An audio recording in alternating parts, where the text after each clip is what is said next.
Assalamualaikum. Okay gang, so ni aku nak review dekat Ampos biji kereta Fast and Furious. Yang ni tak silap aku yang beraya punya. Okay, so yang ni Mitsubishi Eclipse. Yang ni aku beli yang Silver Series lah, bukan yang Premium. Yang Silver Series, tapi detail dia still lawa bagi aku. Kau boleh tengok belakang dia ada logo Mitsubishi, ada lampu, ada number plate, ada spoiler.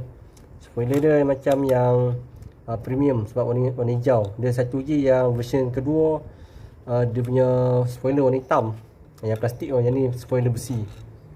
Sport rim dia sport rim biasa, tayar plastik lah, bukan getah.